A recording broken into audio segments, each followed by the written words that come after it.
नमस्कार. पत्रकार सेवा संघ महाराष्ट्र राज्य ओएस न्यूज या अधिकृत युट्यूब चॅनलवर आपले सर्वांचे स्वागत. भरपूर दिवसानंतर कॅमेरा समोर येण्याचं कारण एकच की डॉक्टर सुजय विखे पाटील यांचे कट्टर कार्यकर्ते आदमभाई शाह यांनी फोन करून विचारलं, राजू मला 2 शब्द बोलायचे. त्यांना सांगितलं, आदमभाई तुम्ही काय बोलणार नेमकं? की दादांनी सांगितले हॉटेल गोल्डियाज येथे जेव्हा डॉक्टर सुजय विखे पाटील यांची सभागृहामध्ये बैठक झाली, अनेक उमेदवार तिथे उपस्थित होते, भाजपचे कार्यकर्ते उपस्थित होते. थोडक्यात भाजपाचा मेळावा होता. अनेकांना असं वाटलं होतं की आता तिकीटे जाहीर होणार आहे, त्यामुळे गर्दी होती, सभागृह भरलेलं होतं. त्यावेळेस पुन्हा एकदा डॉक्टर सुजय विखे पाटील यांनी जी तो धडाडली ती पाहून सर्व थक्क झालेले आहे. कारण त्यांनी स्पष्ट शब्दात संकेत दिले, 17 तारखेपर्यंत कोणी फिरू नये, ज्यांना फिरायचं त्यांची इच्छा. आणि पहिलं व्यक्तिमत्व आम्ही ज्यावेळेस माध्यमात काम करतो त्यावेळेस बघतो की स्पष्टपणे विरोधकांनाही संकेत दिले की लोकशाही आहे, येणारी शिर्डी नगर परिषद निवडणूक ही लोकशाही पद्धतीने लढण्याचा सर्वांना अधिकार आहे. त्यामुळे विरोधकांनी पण आपले काम व्यवस्थितपणे करावे. मात्र या बैठकीदरम्यान डॉक्टर सुजय विखे पाटील यांची जी भूमिका होती ती खरोखर लक्षात घेण्यासारखी आहे. त्यांनी स्पष्टपणे संकेत दिले, आगामी निवडणुकीमध्ये गुन्हेगारी स्वरूपाचं कोणी कॅन्डिडेट नसणार आहे आणि मी सर्व गुलदस्त्यात ठेवतोय कारण भरपूर इच्छुक आहे. त्याच्यामुळे 17 तारखेला या सर्व उमेदवारीची यादी जाहीर करणार आहे. या सर्व घडामोडी सुकाणू समिती समोर झाल्या. अनेकांची त्यांनी खिल्ली उडवली, त्यावेळेस मिश्किल शब्दात टिप्पणी केली, ते सर्वांनी बघितलेलेच आहे.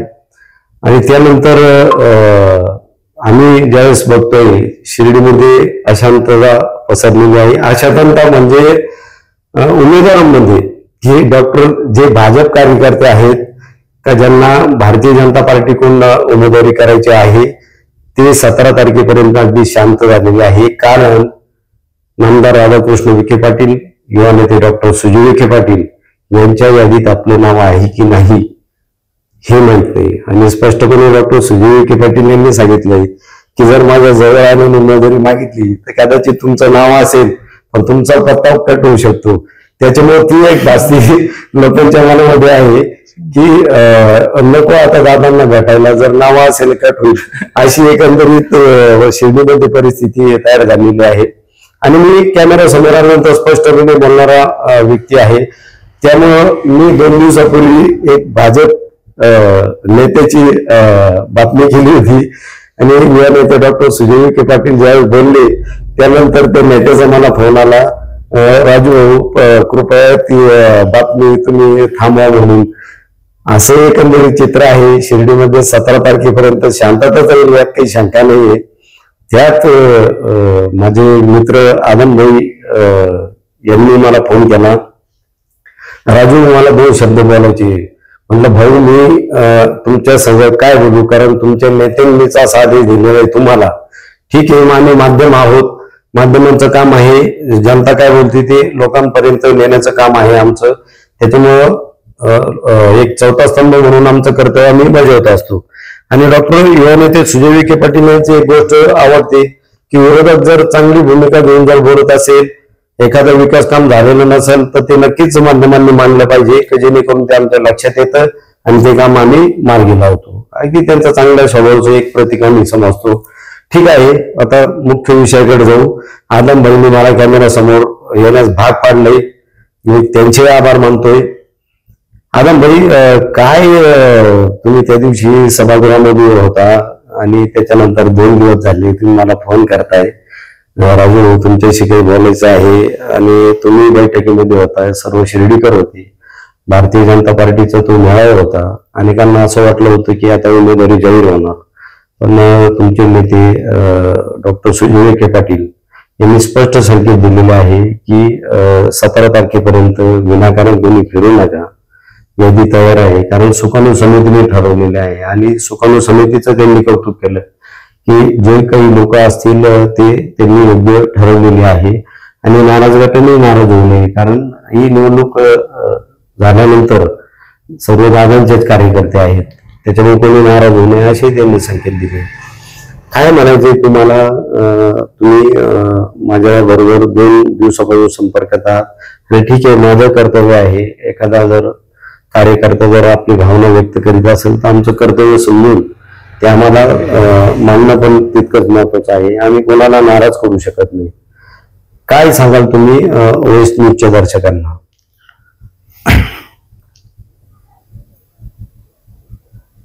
मागच्या वेळेस जे आमचे नेते डॉक्टर सुजयदादा विखे पाटील साहेब यांच्या मार्गदर्शनाखाली जो शिर्डी नगर परिषद शिर्डी निवडणूक संदर्भात जी मीटिंग झाली, जी बैठक झाली, कार्यकर्ता मेळावा म्हणून झाली. दादांनी कार्यकर्त्यांना या ठिकाणी आपल्या जे आदेश आहे कार्यकर्त्यांना त्या ठिकाणी दादांनी दिलेली आहे. जबाबदारी देखील दिलेली आहे का कार्यकर्त्यांकडे आपलं पुढचं काय, निवडणुकीचे काय आपली दिशा आहे, काय आपण निवडणुकीत काय करणार आहोत, हे देखील दादांनी त्या ठिकाणी आम्हाला आदेश दिले आहे. आणि शिर्डी शहरातील जेवढे कार्यकर्ते सुजयदादांचे आहे, हे कार्यकर्ते या निवडणुकीत नक्कीच एक वेगळं भूतना भविष्य असं हे युवक कार्यकर्ते या ठिकाणी ही निवडणुकीत विजय घडून आणणार आहे. आणि आता जे आमचे नेते डॉक्टर सुजयदादा विखे पाटील यांच्या मार्गदर्शनाखाली जी सुकुन समिती कमिटी झाली, खरं म्हणजे ती कमिटी सर्वांनाही आवडली आणि मान्य आहे. कारण की त्या समितीत आमचे गावातले ज्येष्ठ मंडळी कळबापू कोते पाटील प्रथम नगराध्यक्ष असतील, अभय राजे शेळके पाटील असतील, युवकातून त्यांच्याकडे युवकांचा खूप वळण आहे. परत आमचे मित्र आणि शिर्डी शहर भाजपा अध्यक्ष रवींद्र तात्या गोंदकर पाटील यांनी देखील शिर्डी शहरात तळागाळातील लोकांना घेऊन सर्वसामान्य आणि सर्व समाजातील लोकांना एक न्याय देण्याचं काम देखील त्यांनी या पक्षात राहून केलेलं आहे. त्यांनी सर्व छोटे मोठे कार्यकर्त्यांना सुजयदादा मी पद देऊन त्यांचा एक सन्मान या ठिकाणी केलेला आहे. तर मी नक्कीच या निवडणुकीत या सर्व बळकट परिस्थितीत बळकट होऊन आम्ही भारतीय जनता पार्टी महायुती सरकारचं जे आहे सर्वांना या ठिकाणी विजयी करू, हा मी कार्यकर्ता म्हणून आवाहन करतो.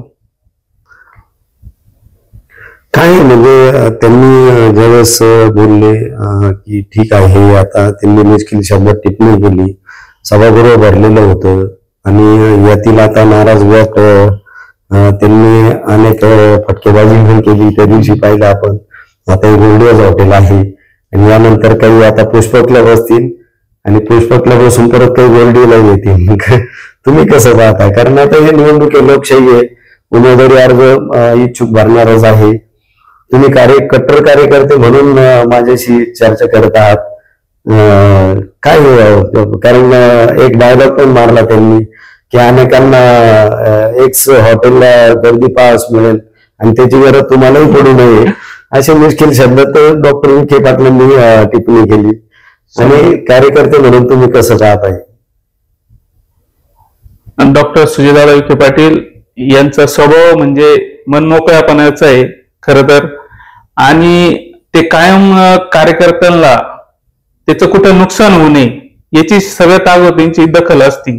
त्यामुळं कार्यकर्ता त्याचं कामधंदे सोडून त्यांच्याच मागे फिरणं हे सगळ्यात अगोदर त्यांनी टाळलेलं आहे. तर तुम्ही कामधंदे करा, काहीतरी व्यवसाय करा, जर तुम्हाला वेळ असेल तर माझ्यासाठी धावपळ करा. आता बरेच जण युवा नगरसेवक होतात, भावी नगरसेवक होतात, हे आपले व्यवसाय सोडून त्यांच्या मागे पळतात. तर ह्या गोष्टी दादांना ते पचत नाही आणि दादा मग स्पष्टपणे आपलं मत मांडतात. त्या दिवशी देखील दादांनी जे मत मांडलेलं आहे कार्यकर्त्यांना मिळत, तर त्यांनी हेच सांगितलं का तुम्ही हे गोष्टी आहे, दादाला सगळ्या गोष्टीचं पूर्ण माहिती आहे. त्यामुळे कोणता कार्यकर्ता किती विधानसभेत धावपळ केली असन, त्याच्या अगोदर केली असन, जुना कार्यकर्ता असन, नवीन असन, ते सगळं या गोष्टीला जाणून आहे. त्यांच्याकडे या सगळ्या गोष्टीचा विचारमय आहे. फक्त कार्यकर्त्यांनी कुठेतरी श्रद्धा सबुरी ठेवावी, कारण की दादा देखील त्याला न्याय देणार आहे. दादा प्रामाणिक कार्यकर्त्याचा कधीही त्याचा फळ त्याला भेटणार 100%. हे मी कार्यकर्ता आहे म्हणून मला या गोष्टीचे अनुभव पण आहे. मी देखील लोकसभेत देखील दादांच्या नगराला असन, शेवगाव भाग असन, परत पाथर्डी असन, तिसगाव असन, या भागात मी प्रचाराला पण गेलेलो आहे. तर दादांना देखील या गोष्टीचं माहित होतं का त्यावेळेस दादाचं जास्त माझं जरी संपर्क नसला तरी त्यांचे जे पी आहे, त्यांचे जे त्यांना या गोष्टीची आम्हाला जाणीव होती आणि ते दादांपर्यंत पोहोचत होती. म्हणून आज मी देखील भारतीय जनता युवा मोर्चा शहर उपाध्यक्ष पदावर मी आहे. एवढं मोठं पद दादांनी मला न विचारता ही जबाबदारी देऊन टाकली का, तर हे प्रामाणिकपणाचा हा एक फळ आहे. तशीच मी म्हणतो या नगर परिषद निवडणुकीमध्ये 100% जो प्रामाणिक कार्यकर्ता आहे दादा 100% त्याला पुढे घेणार आहे. फक्त कार्यकर्ते असतील, भावी असतील, त्यांनी थोडस श्रद्धा सबुरी घ्यावा. दिवस आज न तर उद्या आहेच, पुढे पण वेळ संधी आहे. कार्यकर्ते आपल्याकडे जास्त आहे, त्यामुळे दादा कुठेतरी समजून सांगतात का भाऊ असं नाही, थांब म्हणजे तू आज थांबणार आहे, पण तो दादाच्या मनात आहे तू म्हणून तुला थांब म्हणताय. जर दुसरं कोणी आता दादा काहीच बोलणार नाही, सरळ सरळ रस्ता वाट तू तुझी धर आणि तुला शुभेच्छा तर तू कोणत्याही पक्ष तुला जाऊ शकतोय, तुला स्वातंत्र्य आहे, हे देखील दादा प्रत्येक वेळेस सांगत असतात. याचा अर्थ हे का दादा जर सांगताय तर आपण थांबून पण घेतलं पाहिजे. त्याचं नुकसान नको, त्याचं पैशानी नुकसान नको, त्याचा मेंटॅलिटी नुकसान नको. या सगळ्या गोष्टीचा दादा विचार करून दादांनी त्यावेळेस सांगितलं. दादाचा हक्क आहे, दादांनी बोलले तर आम्ही पण ते ऐकून घेतो, कारण की आम्हाला माहिती ते आमचं कुठेतरी आमचं वाटोळ होऊ नये, आमचं कुठेतरी युवकांचं ते हे होऊ नये म्हणून त्या गोष्टीला दादा समज देत असतात. बरे ते रागाने दिले आणि त्यांचा राग हे दाखवण्यापुरतं असतं. ते आता ते देवळात गेल्याशिवाय देव दिसत नाही. तसं राजू भाऊ लोक जेव्हा आणि आमच्या सारखे सामान्य कार्यकर्ते जेव्हा त्यांच्या जवळ जातात तेव्हा त्यांचा स्वभाव खरं काय ते आम्हाला कळतं. त्या दिवशी हे पण बोलले ते की अनेक जणांचं मानसिक, कारण ते न्यूरोसर्जन आहे, डॉक्टर आहेत, अनेक जणांचं मानसिक संतुलन बिघडू नये याची पण काळजी घ्या. तुम्ही त्याच विषयावर बोलतात. 100% अनेक जण गेल्या 2-2.5 वर्षापासून थेट भावी नगराध्यक्ष कुठली राजकीय माहित नाही, आरक्षण पडणार हे माहित नाही. अनेक जण गुडघ्याला बाशिंग बांधून थेट भावी नगराध्यक्ष भावी नगर सेवक आपण पाहतोच. आपण शिंदीकर आहोत, काही नव्याने नाही. ठीक आहे, लोकशाही आहे, प्रत्येकाला अधिकार आहे तो. पण अनेक जणांची गंमत अशी झाली, फजिती होऊन बसली ना भावी नगराध्यक्ष ना भावी नगरसेवक महिला नगराध्यक्ष राहणार आहे. आणि दादांनी परत त्या दिवशी तुमच्या दादांनी संकेत दिले का मानसिक संतुलन अबाधित ठेवा. कसं पाहता तुम्ही याच्याकडे? मग मी आता तोच विषय मांडला का कुठेतरी नुकसान होऊ नये म्हणूनच दादा या प्रत्येक गोष्टी सांगतोय. बरं दादाला काय, दादा म्हणतील तू राय, तू कर, मी आहे तुझ्या पाठीशी, जाय समोरच्या पार्टीत जाय, इकडे जाय तिकडे. पण दादाला ते नकोय का कुठेतरी कार्यकर्त्याचा, माझ्या युवकाचा, माझ्या संघ प्रामाणिक राहिलेल्या युवकाचा नुकसान नकोय दादाला.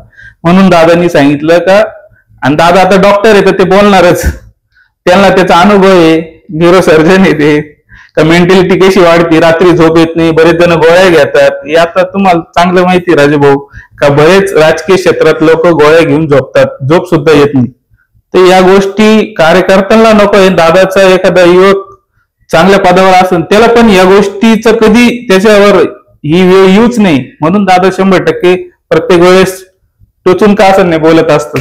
मी तुमचं कौतुक करेल, तुम्ही तर कट्टर कार्यकर्ते पदाधिकारी आहात, पण कधी भावी नगर सेवक व्हावं असं वाटलं नाही का? भावी नगर सेवक होण्याचं मला इच्छा नाही. त्याचे कारण असं आहे का सुजयदादांचा कार्यकर्ता हाच खूप मोठा पद आहे माझ्यासाठी. माझे कोणतेही कामं असो किंवा मी घेऊन गेलेले जे कामं जर असतील ते जर थांबत नाहीये, एखाद्या मोठ्या उच्च पदावर असलेल्या व्यक्तीला जर एवढं मान नाही, तेवढं एक साधारण कार्यकर्ता माझ्यासारखं त्याला दादा जवळ घेऊन काय आणलं तू, बोल तुझं काय, हे विचारपूस करतात. याच्यापेक्षा मोठं पद काय पाहिजे अजून? आपण जर निवडणूक लढतोय, नगरसेवकासाठी लढत असेल, कशासाठी, ते स्वतःच्या स्वार्थासाठी असेल, ते ज्याचं त्याचं भाग आहे. पण जर तोच काम माझं जर असं दादांच्या कार्यकर्ते होऊन जर होतंय, याच्यापेक्षा मोठा अभिमान मला काय पाहिजे?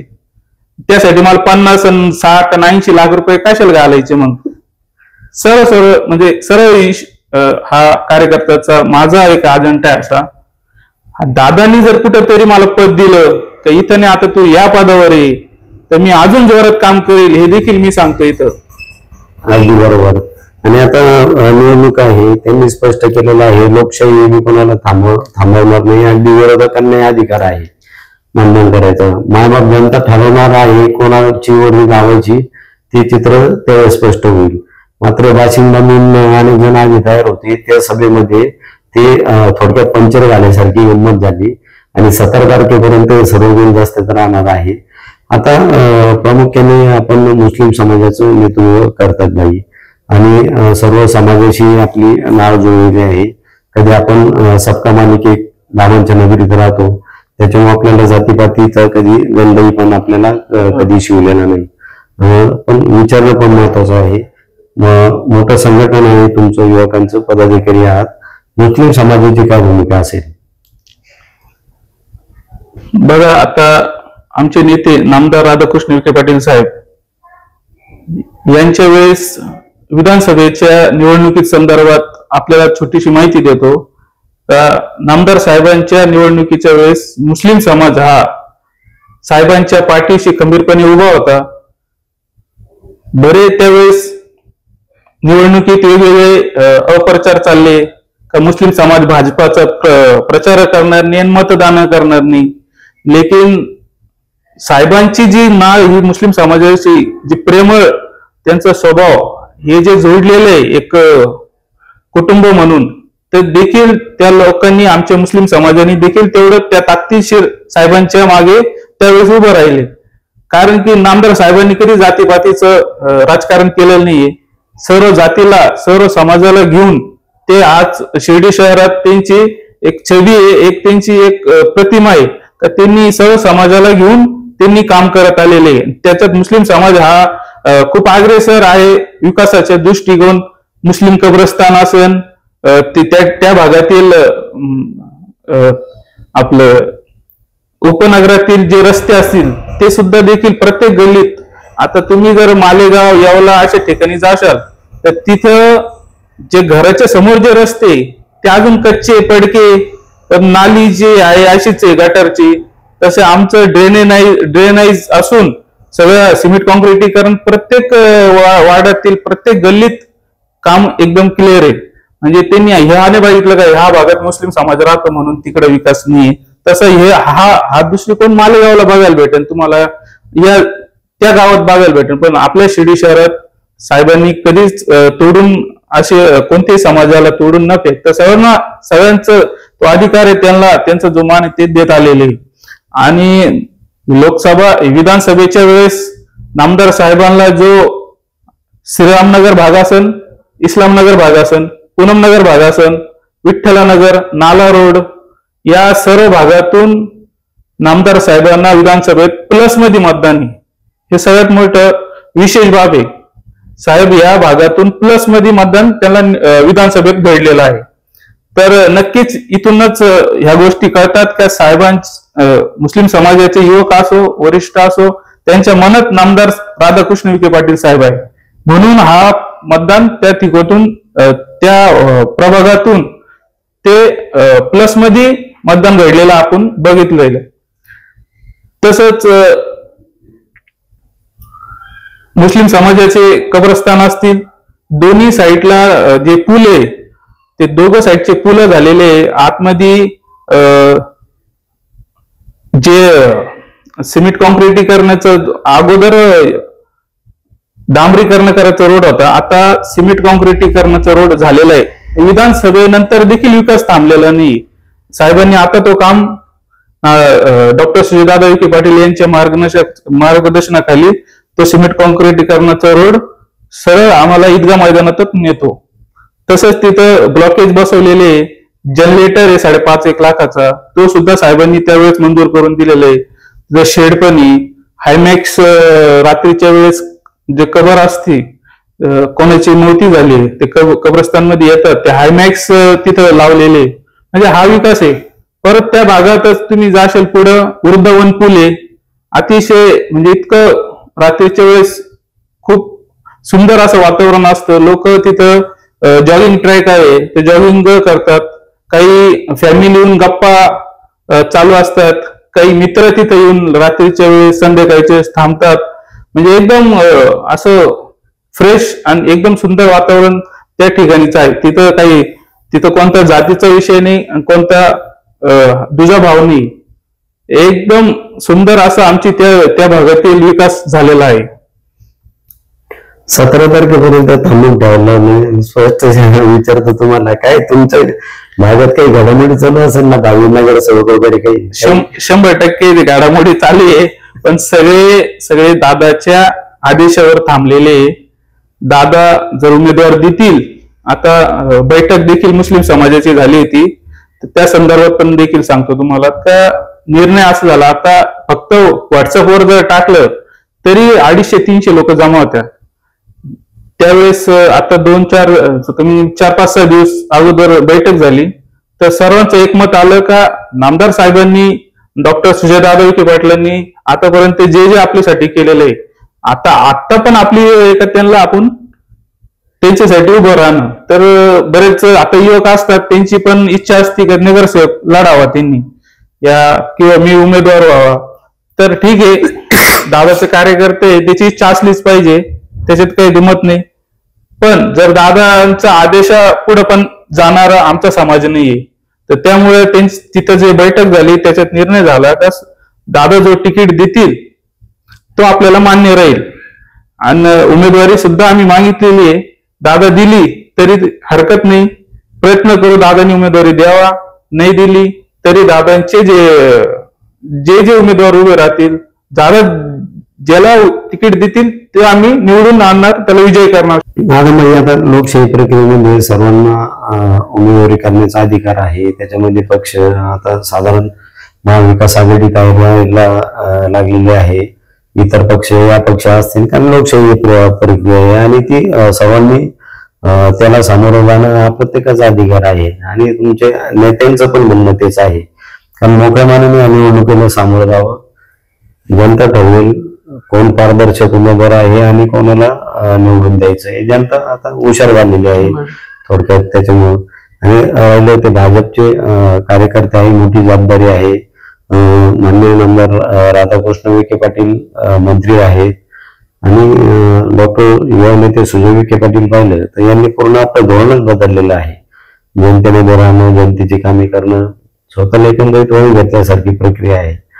कसं पाहता तुम्ही आता याकडे? आणि तुम्ही मला बोलायला लावलेलंच आहे, त्याच्यामुळे विचारतोय का तुमच्यासारखं आता त्यांनी सांगितलं त्या दिवशी नवीन आणि जुने यांचा ताळमेळ लावून हे 23 नगरसेवक त्यांना चॉईस करायचे आहे, म्हणजे उमेदवारी चॉईस करायची आहे. यामध्ये तुम्हाला वाटत नाही का तुम्ही युवक आहात, तुमचे पण वर्णी लागेल असं तुम्हाला वाटतं का? जसं मी सांगितलं त्या 100% सुजयदादा विखे पाटील साहेब हे कार्यकर्त्याचं प्रामाणिकचं, त्याचं कर्तृत्वाचं सिद्ध त्यांना ते आवडतं.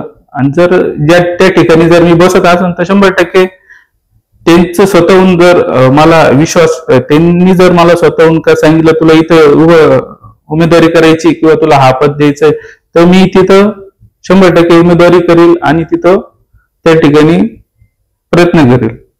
तसंच आता मी सांगितलं मुस्लिम समाजाची जी बैठक झाली ती त्या संदर्भात जे मुस्लिम समाजाचं निर्णायक मतदान झालेलं आहे. आता वार्ड नंबर 1 मध्ये देखील मुस्लिम समाजाचा निर्णायक मतदान आहे. वार्ड प्रभाग क्रमांक 8 मध्ये, प्रभाग क्रमांक 9 आहे, प्रभाग क्रमांक 10 आहे, या ठिकाणी मुस्लिम समाजाचा निर्णायक मतदान आहे. आणि नामदार साहेबांच्या पाठीशी कायमपणे आमचा समाज त्यांच्या सोबतच आहोत आणि सुजयदादांचे कार्यकर्ते देखील आमचे सारखे युवा हे सर्व एकजूट होऊन या प्रभागातील जेवढे पण उमेदवारी सुजयदादा देतील त्यांना आम्ही 100% निवडून आणणार. त्याच्यात तुम्हाला सांगतो, डॉक्टर सुजयदादा विखे पाटील युवा सेना अशी संघटना आहे, उम्मती फाउंडेशन आहे, परत अलमदत फाउंडेशन आहे, दुआ फाउंडेशन आहे, डॉक्टर APJ अब्दुल कलाम आहे, सर्वच कार्यकर्ते युवक पण आहे.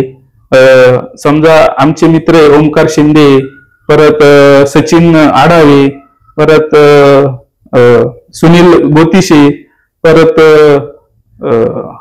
जुवेर भाई, मोईन सर आहे, जावेद भाई आहे, बरेचसे कार्यकर्ते आहे. त्या विठ्ठलनगर भागातून साहिल शेख म्हणून आहे, असे गुड्डूबाई शेख आहे, असे भरपूर कार्यकर्ते आता एकजूट झालेले आहे. एकमेकांना फोन करून माहिती देऊन का कुठं काय चाललंय, तुझं काय चाललंय, तुझ्या प्रभागात काय चाललंय, ही आमची एकजूट झालेली आहे. आणि आम्ही त्या प्रभागात 100% तिथून नामदार साहेबांचा, सुजयदादांचे जो उमेदवार असन आम्ही त्याला निवडून आणून विजयी करून, डॉक्टर सुजयदादांचा वाढदिवस आहे त्या निमित्ताने डॉक्टर सुजयदादांना आम्ही वाढदिवसानिमित्त ती एक छोटीशी भेट आमच्याकडून युवक तरुणांकडून ती भेट राहणार आहे. या निवडणुकीत ऑफर पण येत असतील ना, कारण राजकारण आहे, उमेदवारी तुम्ही सांगते आमच्याकडे निर्णायक मतदार आहे, ऑफर पण येत असतील ना. 100% ऑफर येतात, कॉल येतात, भेट कुठं झाली तर म्हणतात तुझ्याशी बोलायचंय, वेळ दे. मी म्हणतो ठीक आहे, कॉल करू, बोलू. पण डॉक्टर सुजयदादा विखे पाटलांचा कार्यकर्ता एवढा स्वस्त नाही का तो लाखात विकला जाईल. तर ऑफर जे आहे ना हे येत असते, त्याचा आनंद घ्यायचा, कारण की आपल्याला ऑफर येते तर थोडासा माणसाला एक व्यवस्थित वाटतं नाही का. तर ऑफर घ्यायची 100%, आनंद घ्यायचा, पण ऑफर नाही घ्यायची, फक्त आनंद घ्यायचा त्याचा. नक्कीच. आता तुम्ही मला माहित आहे युवानेते डॉक्टर सुजय विखे पाटील यांचे कट्टर युवक कार्यकर्ता आहात, मोठ्या संघटना आहेत तुमचं मतदान या निवडणुकीमध्ये नक्कीच महत्वाचं ठरणार आहे. आणि लोकशाही आहे, तो आम्हालाही बोलण्याचा अधिकार नाही आणि तुम्हाला नाही. मायबाप जनता ठरवत असते कोणत्या उमेदवाराला मतदान करायचं आणि निवडून आणायचं, जेणेकरून तो आपले कामं करेल. ही लोकशाही पद्धत आहे, संविधानाने दिलेला तो आपल्याला प्रत्येक मतदाराला अधिकार आहे. त्याच्यामुळे ते वक्तव्य तुम्ही करू शकत नाही, मी करू शकत नाही ना त्यांनी केलं. बरोबर. कारण त्यांनी स्पष्ट शब्दात संकेत दिलेला आहे. लोकशाही प्रक्रिया आहे, जे इच्छुक आहे त्यांनी उभं राहावं आणि या निवडणुकीला सामोरं जावं. मात्र नगराध्यक्ष हा भाजपचाच होईल हे त्यांनी स्पष्ट संकेत दिलेले आहे. आणि 17 तारखेपर्यंत कोणी विनाकारण फिरू नये असं सांगितलं. तेव्हापासून शिर्डीचं चित्र तुम्ही पाहताय. भाजपमध्ये शांतता आहे, तिकडून काय यादी येते ती वाट पाहून आहे. ठीक आहे, तुमच्या आग्रहास्तव मी कॅमेरा समोर आलो.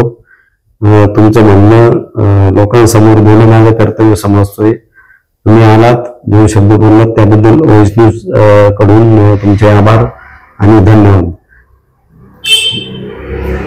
ओम साईराम.